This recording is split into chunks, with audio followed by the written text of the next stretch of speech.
What's going on, guys? Welcome back to the Rantin Review Pro Wrestling. Better late than never. Even though it happened last weekend, I did finally get around to watching most of New Japan's releases. There was the Battle in the Valley show that had a retirement ceremony. There was the junior version of Sakura Genesis that had a match that I definitely recommend you watching between El Desperado and the War Dogs Clark Connors. But we are going to mainly focus in this episode on the big event, the Sakura Genesis show from Sumo Hall that featured the World Heavyweight Championship match between Hirooki Goto and the War Dogs leader, David Finlay. But before we get into that, I want to remind you guys that this being YouTube, it loves when you hit the like button, the subscribe button, the notification bell. Basically, it just likes it if you write comments and interact with this video at all. It helps other people who are into New Japan find this video in their timeline. So I appreciate it very much for you engaging with this video. So let's talk about now what happened this past, well, not this past weekend, but the weekend prior from Sumo Hall. Starting off with Sonata, who's still in the War Dogs. He's coming out to the War Dog music, but he's dressed with like Elton John with a guitar or something, and he's like in all these bright colors. He's wearing completely white. There's no Bullet Club or War Dog logo on any of his attire, so I don't know what this is with him and the War Dogs. Is he still in them? Is he not? We don't know. Sonata's just doing Sonata. And you know what? I'm actually digging it. Sonata's been way more interesting the past 6 months than he has been like for a couple of years. And his matches are now more interesting. And this was a really good one against Yuya Uemura. This is a rematch because Uemura beat him in the New Japan Cup. And here Sonata was going to make the young boy feel like a young boy, or the MFer as he calls him. He's still a young boy. Well, this young boy hung tough.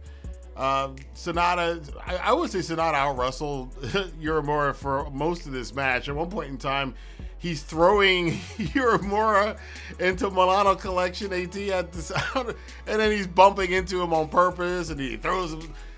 It's kind of funny, and then Milano's like trying to get away from me, and then he gets his head rammed into the railing, and so like the Japanese commentary team, first match out, they've been wiped out.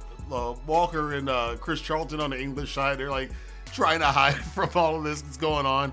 Sonata gets him back in the ring. He got this great reversal into the cold skull at one point. I thought that might have been the match because I would have figured that, you know, Uemura won the first one, Sonata wins this one. That would not be the case. In a really cool sequence at the end of the match, Uemura avoids the moonsault from Sonata. I don't know why he keeps trying it. He never. It's like him and he's like, this is like his flair, flip over the top rope and then go to the top rope. It never works. And this moonsault with Sonata, he hits it like 1 out of 20 times. He misses it in this one, jams his knees into the mat, and it is a series of counters into Uemura getting a armbar on Sonata. And Sonata, as we all know, he's got a history of arm injuries. He taps out really quickly to this, and that is it. Uemura now 2-0 against Sonata in singles competition. Just 4 guys now part of Hontai, of course. Uemura is probably the reason why Tanahashi wanted him in there. I think Uemura's got that more so than certain other people, Shota Umino, more of a Tanahashi vibe to him than I think anybody else in the current younger class of New Japan stars. So, and it gives Chris Charlton, he had his new version of the Just 4 Guys song. It gets more interesting every single time. That's what I can say about it. It's pretty funny. Up next, we got the Great Okan challenging for the NJPW World TV Championship against the champion El Phantasmo, and this carries off of the last event that we covered at the New Japan Cup, when the brutal attack came after the match with TJP and ELP. And the Great Okan dropped an already seemingly injured El Phantasmo on his shoulder, and it looked brutal. And Phantasmo did not look good at all leaving that show. He looked pretty messed up. And he comes into this match with a admittedly poorly done tape job on his shoulder. The tape is like peeling off at the very beginning of the match. Like, it's very amateurish. It's like something like a kid would do, you know? And I don't know why that was, but it was a thing. And obviously it's a target for O-Khan in this match. ELP tried to get it over with quick. He was trying to go on offense, throwing O-Khan outside the ring, did a dive from off the top rope into the crowd, into the chairs. Looked pretty awesome. O-Khan had his moments here and there. Of course, by the way, the creators of Fatal Fury, the new Fatal Fury game, they had a representative, I think it was the director of the game, was part of O-Khan's crew for the United Empire, so that's kind of an interesting tie-in to that game. But I wonder if Great O-Khan will be a mystery character, I don't know. But this didn't last long for ELP. O-Khan finally did get some advantage in the match and really went after that shoulder. ELP he couldn't even like throw strikes. He'd hurt himself more than he hurt O-Khan by trying to throw strikes with his right arm. But then we got this interesting moment where Goto kind of, from the outside of the ring, pulls on El Phantasmo's arm, and I guess that's supposed to like pop it back into place or something like that. It's the first kind of unrealistic selling job he's done with this very fantastically done selling job on his shoulder injury. I'm not sure if his shoulder's banged up or not. I don't really know. I think it's probably 50-50. It is banged up, but he's also playing it up in the ring in the match, so who knows. You never know with these guys. Sometimes you think they're selling injuries, and then you find out later on, oh no, they actually were really hurt. That may be the case here with ELP, but the finish of this match is really interesting though, and it's a rarity that we see something in this match. O-Khan getting his butt kicked near the end of the match. ELP goes up to the top rope for Thunder Kiss, and the Great O-Khan rolls out the ring. He's like, nah, I don't want to do that. ELP unfortunately goes out after him. They battle for a while.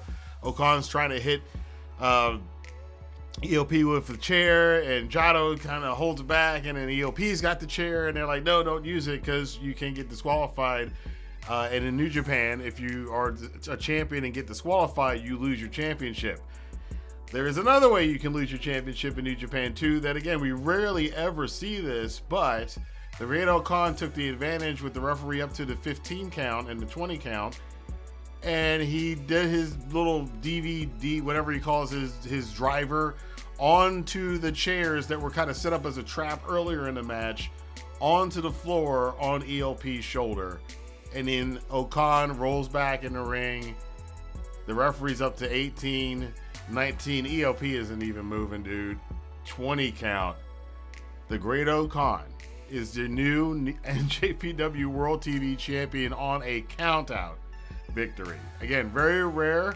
I've always liked that role in New Japan because I do think sometimes it takes away that BS of the heels being able to use disqualifications and countouts to keep the championships. So I like the fact that you can't do that in New Japan, and it becomes less of a defensive move as much as an offensive move to win a match by countout. It's not looked down upon, I guess, in that respect. So it's a different perspective. Again, one of the differences between East and Western wrestling. ELP looked dejected after the match, though. He humbled out of the ringside area, and who knows, but this is a big win for the United Empire, who has needed some big wins. And the next match, boy, this is going to be a doozy. We have Hiroshi Tanahashi against Shota Umino. Shota Umino, who used to be somewhat of a Tanahashi clone, that would play a bit of a part in this match. Tanahashi also comes down to the ring. Apparently a Terry Bogard main for Fatal Fury, City of Wolves. As he came to the ring with the character and the costume and everything, they got the whole intro. So I am noting this because this is the second big co-promotion thing you've seen in New Japan. This is not normal for recent New Japan. New Japan did used to do a lot of this stuff back in the day too. But I think this is part of Tanahashi's plan, obviously, because he's in the promo itself, the promotional material itself. But it's a good tie-in for them. A lot of money in wrestling, as the Western companies do, is made not so much just relying on the fans. New Japan's business model has been mostly ticket sales, and then the TV and stuff also is a add on to it. But the TV's not like I think they rely on it a little bit more than Western companies do. So they have to have like packed buildings, which Sumo Hall was full but wasn't crammed. You can see it wasn't crammed in like it usually is. Like a big Sumo Hall show, like people are like shoulder to shoulder. They were a little bit spread out on the bleachers in the show, even though it was technically, I guess it was a full house. So Shota comes to the ring. He's still doing the disgraced wrestler thing. Last time we saw Shota, if you remember, he lost the New Japan Cup Finals to David Finlay. Finlay said to him that my way is the way to do it, and Shota nodded and left the ring, which has left speculation over the last 2 weeks as to Shota going heel. So now he's in the ring with Hontai's main attraction, still to this day, Hiroshi Tanahashi, also the president of New Japan Pro Wrestling, and also the man who said he took this match during his retirement tour against Shota because he wanted to show Shota the beauty of wrestling. He didn't want Shota to listen to the David Finlays of the world. He wanted him to kind of recapture some of that spirit that he had. And the commentary team did mention this too. Hiroshi Tanahashi went through a very similar thing to Shota Umino.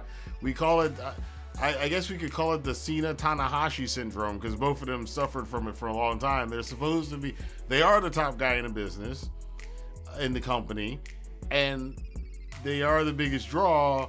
They do make the money, but fans were not quite, they're like, yeah, Tanahashi got out of it a lot sooner than Cena did, but Tana knows his road. So this match was kind of a battle. That's the battle to what this match is. And Shota, again, still trying to find his way. He's still got that crazy look about him. And he's a little tougher, a little stiffer in this match. He does win in the end, beating Tanahashi. I wasn't surprised by this. Shota Umino needed to win this match. If he lost this match, he's taken 90 steps backwards when he's just started to take a couple steps forward as a character. And after the match, he gets on a microphone and says to Tanahashi, he's like, there's only one decision for him to make, and that's to lead Hontai. So he's not going to go to David Finlay route. He wants to kind of go back to the old Shota. And then after the match, you saw a little bit of it as he went into the crowd and handed some sort of, I guess it was a wristband or something, to a kid and high-fived the kid, and then he left the ring. So is the old Shota coming back already? Is he done being the emo kid? We'll have to wait and see what happens with Shota Umino. But this was a good match. This was a really good match from Tanahashi's side, Shota Umino's side. Both of them look really good in this ring, really good in the ring together. It's too bad that they were kind of. I think Tanahashi obviously is at the end of his career, and Shota is not quite in his prime yet. It would have been interesting. This is as close as we're going to get to see to seeing these two guys in their prime. Because I still think Shota probably is going to wind up being a star some way, somehow. He's going to figure it out. The latest Bullet Club Civil War continues when the War Dogs, the team of Taiji Ishimori, who was recently added, teams up with original War Dogs, Drilla Maloney, and of course the one of the hottest stars right now in New Japan Pro Wrestling, Gabe Kidd. They will challenge the House of Torture for the never open weight 6-man tag team championships. This match, of course, as you would expect, was insane. It was everywhere. They were in the crowd. They were all over the place. Fun match, very entertaining on a lot of fronts. I think these guys worked out well. I was surprised by the amount of double and triple teaming moves that Ishimori had with Drilla and with Gabe Kidd. They clearly worked on their stuff. The House of Torture doing their usual House of Torture nonsense. Of course, the double ref bump and the nut shots and everything else. They did the whole deal where they had the wrench and they were holding up Drilla. They were going to hit him with the wrench 3-on-1 because they had knocked out Gabe and knocked out Ishimori. But Clark Connors, who amazing that he can even walk, let alone sprint to the ring, let alone fight off the House of Torture after what we saw him go through. But he comes in, makes the save, and then Sonata comes in to make the save. The War Dogs come in to the rescue, and Sonata's wearing like weird clown shoes. His costumes are really strange, right? I don't know what's going on with my man. And like I said, Sonata did not have any War Dogs attire on. He had no logos. He didn't dress like he was in the War Dogs at all. there's a reason for that. He turned on the War Dogs finally after, as David Finlay said already. Yeah, it lasted from November to April. Probably one of the shortest reigns ever. Sanada was in the War Dogs, and he's out. And he's now part of the House of Torture. He clocks poor Drilla Maloney over the head with the guitar, busts him open, and this allows for a show to get the win. And he covers his mouth and he's laughing because that's show's thing, I guess. And yeah, Sonata reveals the t-shirt, and it's not too long before everybody else kind of comes to, and they gotta scatter because Gabe Kidd and Ishimori and Clark Connors are pissed off. They've got egg on their face. Gabe obviously is apoplectic. I thought he was going to be calling him a rat. He said way worse about Sonata than calling him a rat. And yeah, this was Sonata making a lot of enemies, man. Well, I guess he couldn't beat Uemura, and the War Dogs didn't come help him out with that. Maybe that'll be his excuse, or maybe it was always the case. But interesting now, Sonata is now part of Evil, his former LIJ tag team partners faction. They're in the same faction again.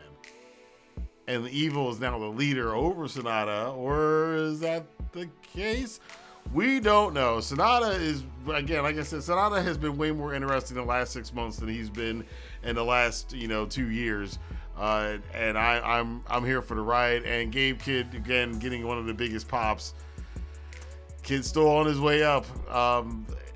We'll just see where he goes. I'm wondering how this is going to play out in the G1 Climax this summer, because a lot of the things that you're going to see stuff being set up now for the G1 over the next couple of months. I'm curious to see if this is going to come back with some sort of match between any number of these guys in the G1. We then get the announcements for the Best of the Super Juniors, and once again, I do enjoy the fact that Best of the Super Juniors is once again Best of the Super Juniors. So you got not just wrestlers in the cruiserweight / junior heavyweight division of New Japan, but there's you get one representative from a bunch of other companies, including DDT, AEW, CMLL, Dragon Gate, etc. So this year, in addition to pretty much all the juniors in New Japan's current roster, outside of TJP is not in Best of Super Juniors this year. Francesca Akira is. So that was one omission I did note, that TJP is not in it this year. Kevin Knight, however, who did just sign with AEW, he is going back to New Japan. Congratulations. There you go. One of them finally actually went right back and still did some New Japan shows. So Kevin Knight will be in Best of the Super Juniors this year, so that should be pretty cool for him, coming off that big match he had with Ospreay past weekend. And we've got also making his debut in Best of the Super Juniors is Mao. I did see that Nick Wayne from AEW is in here. CMLL's pick for Best of the Super Juniors this year is a mystery pick. And again, this is kind of why I dig this. I like this.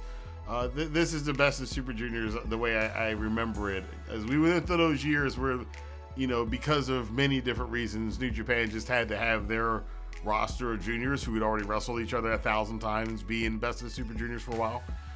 It's great to see it back to being this, give me a representative from your best junior heavyweight wrestler you want to send to this tournament from your company and from your company and from your company, and they're going to be in this tournament, and we will see who is the Best of the Super Juniors. Tournament is awesome. I wish it got more, even in Japan, it's one of the lesser attended tournaments of the year, which is unfortunate. It has been more popular in the past. Again, the height of the days, like guys like Jushin Thunder Liger. And Hiromu Takahashi's a great big star right now, but I think even he can't bring the junior division up to those kind of heights that Liger had done in the past, and other juniors had done so in the past. But anyway, looking forward to the tournament this year. Nick Wayne, a very interesting choice coming from AEW. Wasn't expecting him, but now that I know Nick Wayne's going to be in Best of the Super Juniors, I'm actually excited to see what he can do in it. I think this is going to be a great highlight show for him. Konosuke Takeshita defends the Never Openweight Championship against Oiwa, representing the great TMDK. And Oiwa, like many of the younger wrestlers now, he's claiming that he is going to be the leader of New Japan. He's going to lead it into the future. It's not Shota or Gabe or any of those guys. It's me. So he's got to prove it here in this match against Takeshita. Takeshita seems like I talk about him in every review I do because he's working New Japan shows, he's working AEW shows, he's doing DDT shows, he's all over the place. So without the International Championship, of course, he lost that to Kenny Omega recently, but Takeshita coming out here looking very confident. The crowd was a little lukewarm to him coming back in, but they warmed up after a while. I think this is probably one of the better matches on the night, and it's been a while since I think the one benefit of having the craziness of the tag match and that other stuff going on in the announcement of the Best of the Super Juniors is it's a little bit of a break, and we haven't seen the dramatic near fall for a while, and they brought it back in this match. Probably perfect time to do that in the second half of the card. Takeshita looking awesome, Oiwa looking awesome. This is a match that we're probably going to see a couple more times over the next couple of years.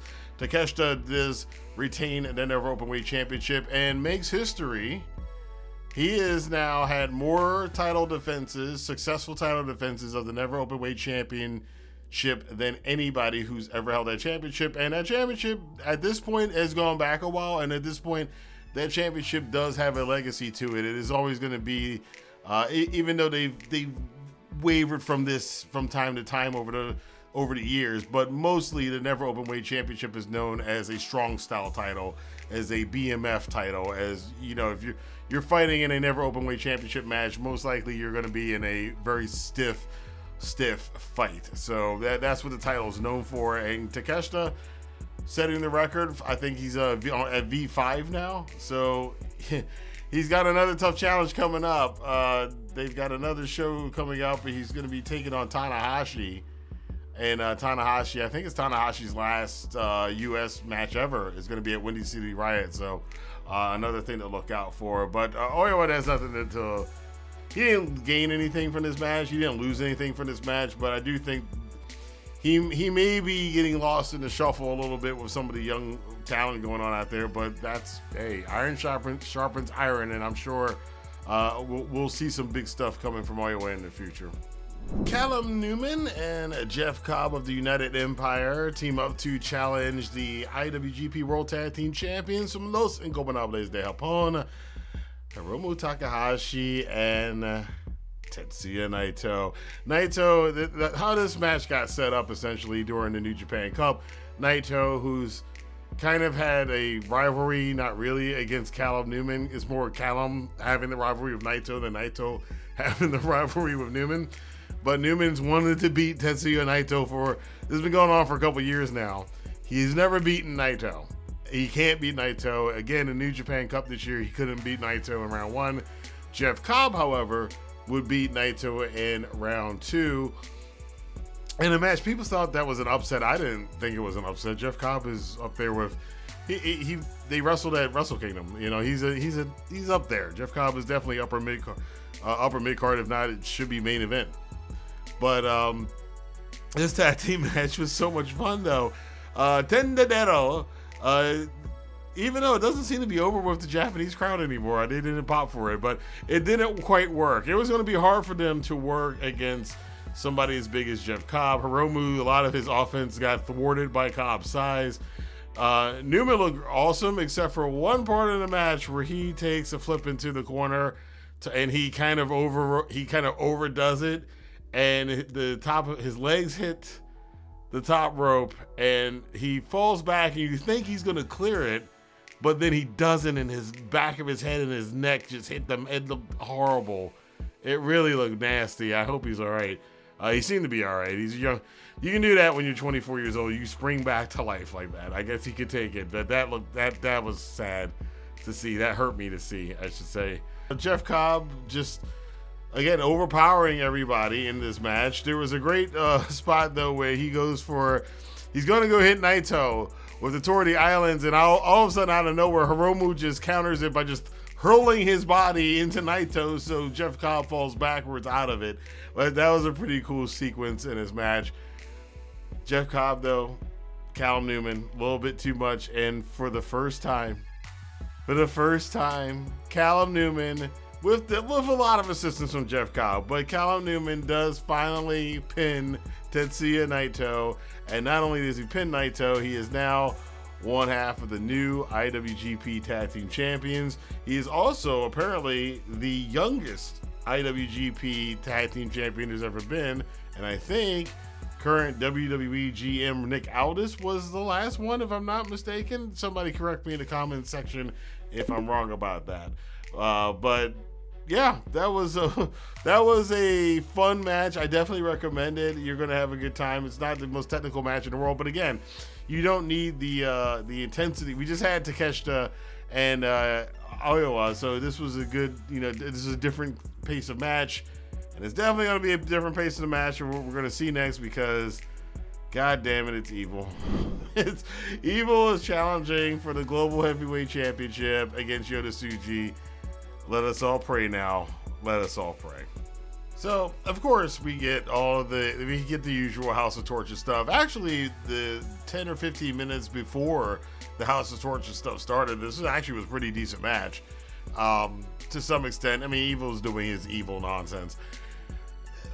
You know what the deal is. Everybody's running to the ring. We get who's coming in on Yota Tsuji's side. Actually, first thing is his brother. Again, we all tend to forget sometimes that Yota Tsuji has a twin brother who we've seen before in New Japan matches, and him using him as a doppelganger kind of tricked Dick Togo and Evil early in the match to get some sort of an advantage early in the match. Yeah, I think that was good. That was a cool thing to see. But again, there's so many tricks the House of Torture has. They could have countered for Shingo Takagi, who did decide he was going to help out Yota and his brother and keep them from getting completely beat up. Dick Togo again did his little choppy pee move from out of the corner, which is, again, a callback to that old Kai and Tai skit from WWE during the Attitude Era with Val Venus. I thought Evil was going to win this match at one point in time, and I was getting kind of depressed. And here's the thing about House of Torture matches. Despite what we think about them and how kind of cringe they are, the crowds do respond to them. So they do serve a purpose. They do. It does get a reaction. I don't think the smaller, you can get a loud reaction from a smaller audience. I don't know, whatever. I still don't like the House of Torture. I think it's a net negative. The positives that they get from it, they don't go well. And this thing is going on both here and AEW, as I mentioned in my recent AEW review. AEW's got kind of the same thing with the Death Riders right now over in AEW, where there's this heel faction with a person who's not having the best matches, and they're kind of relying on interference and run-ins in order for the matches to be entertaining. Now, tonight it does work in the advantage of Yota Tsuji. However, he does, after a lot of BS, manage to retain the IWGP Global Championship. He does beat Evil after Kanemaru not only throws his white powder in Evil's face by accident, but then spits the whiskey in his face by accident. And Tsuji takes advantage of this and retains the title.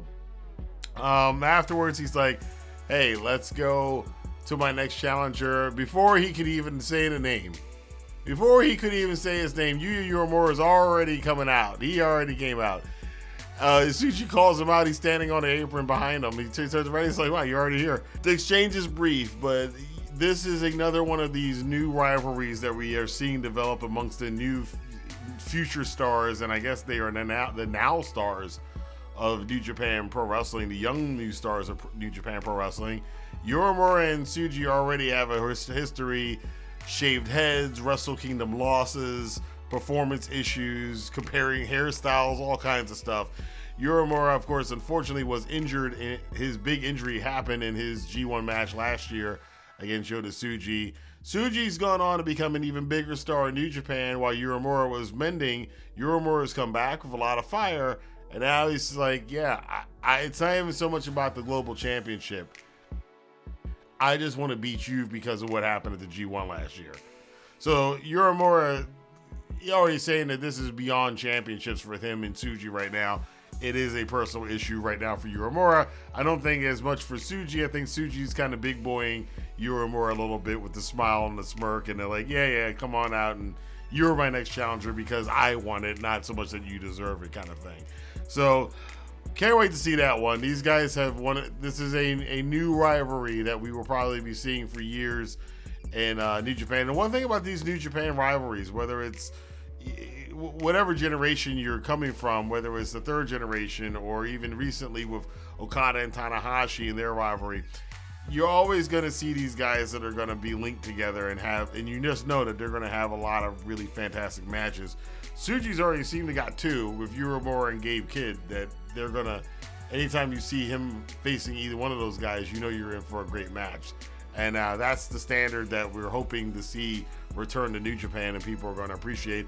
They're getting there inch by inch, and this rivalry is definitely going to be a cornerstone of this. But now it is time to dip a little bit back into the past from the last generation. Hirooki Goto defending the IWGP World Heavyweight Championship and pretty much the honor of himself and his family against the War Dogs leader David Finlay, who's stayed out of the whole House of Torture War Dog feud, although I think Sonata, what he did, that might come back and bite.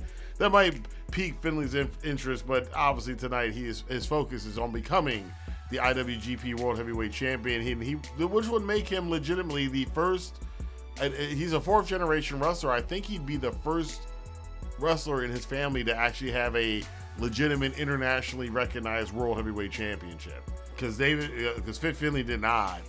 And I'm talking about, when I say that, I mean like one of the big major companies that tour. There's only a couple of them. AEW, WWE, obviously, New Japan, and a handful of other companies actually do shows outside of their home country.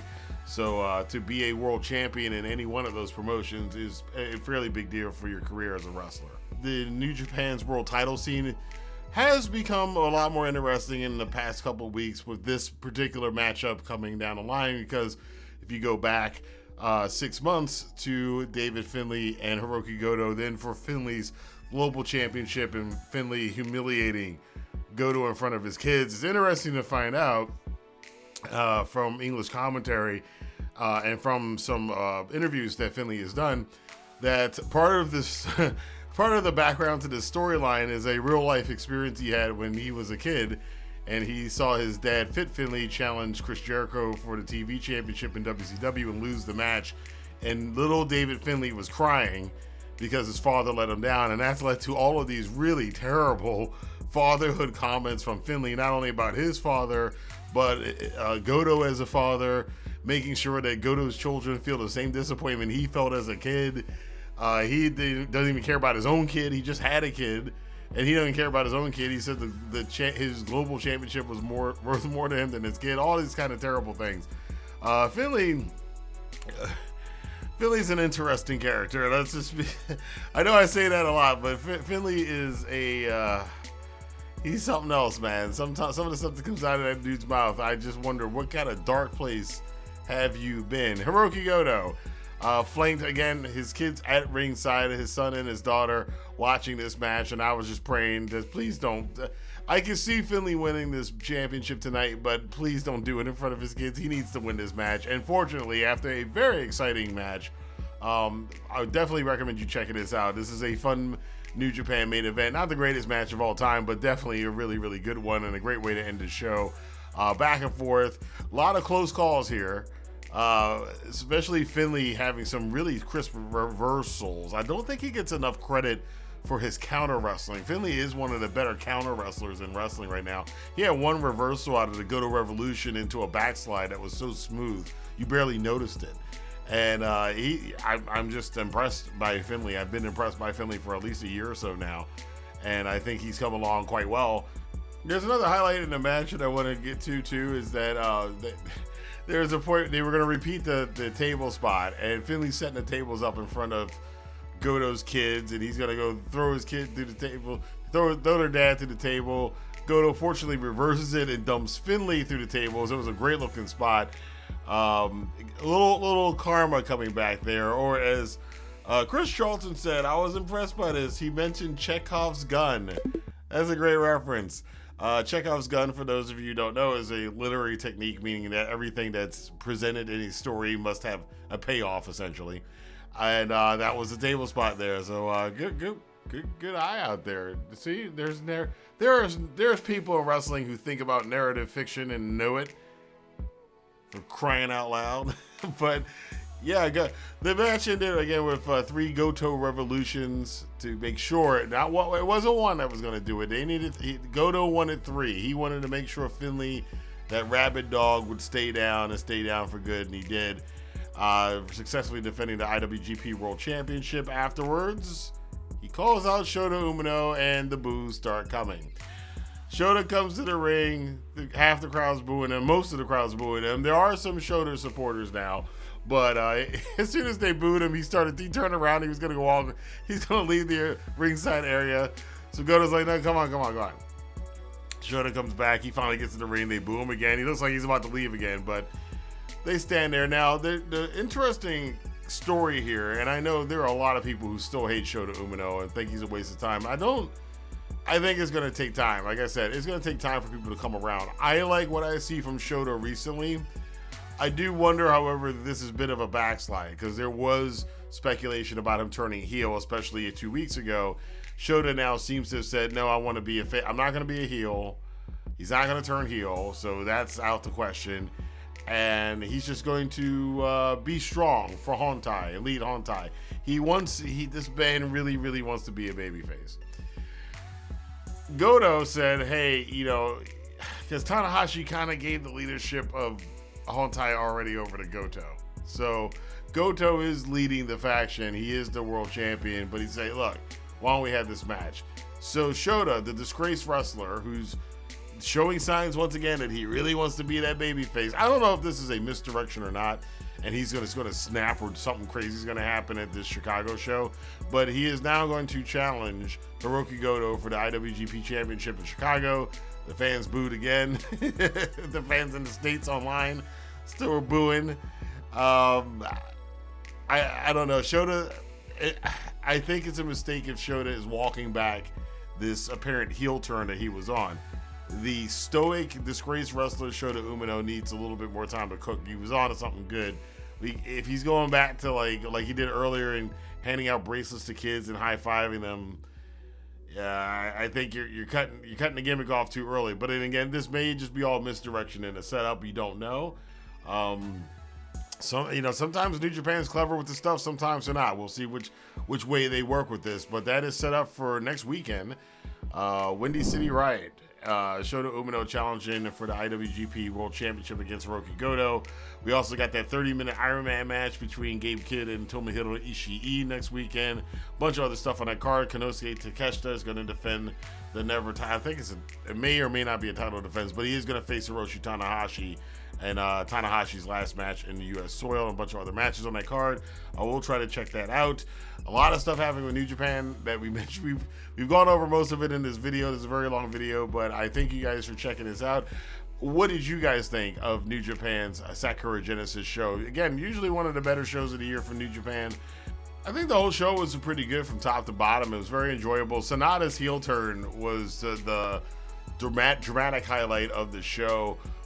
Felt great for Cal Newman to finally get a world championship, to get a tag team championship, youngest IWGP tag team champion ever. Great Khan, his brilliant win over El Phantasmo was interesting to watch. The whole War Dogs, House of Torture feud continuing, that's a whole other story. Lots of stuff going on the roster for New Japan right now. They're getting their groove back, and even though this crowd, like I said before, it wasn't packed in like I've seen Sumo Hall before, it is on record right now that it is the highest attendance they've had for a Sakura Genesis show this decade. Now you got to put a caveat with that, because the first couple of years of this decade they weren't even allowed to have. It was the pandemic era, so really, but it's been since the golden era. That is an accomplishment. It's the most people they've had at a Sakura Genesis show since the golden era that has passed. So is that a sign for the future of New Japan? I think there's a lot of great stuff coming down the line for New Japan, we're just going to get there. But it's a thing, I think, that when we're there, we're going to not realize that we crossed the threshold. We're just going to recognize it. We're not there yet, but there's definite signs. Again, with these new generational rivalries developing, like I said on the show, you got Yota Tsuji and Uemura with their rivalry continuing. Gabe Kidd's even cooking Shota Umino in the post-match, saying that, you know, Shota Umino is kind of a parody of himself. And Sonata being the most interesting. Sonata going from being one of the most boring characters to watch on New Japan shows to being the most interesting person to see on the shows. Him, Shota, and a couple other guys. I think they're doing a great job. But again, I want to know what you guys think. Let your voice be heard in the comment box below. Tell me what you think about Clark Connors and Despy in that brutal match that they had. And just general New Japan comments. And be sure to share this video on Twitter, Facebook, Instagram, Reddit, wherever you talk about wrestling. See you guys here for more news, rumors, and reviews on the Rantin' Review Pro Wrestling. Have a good day.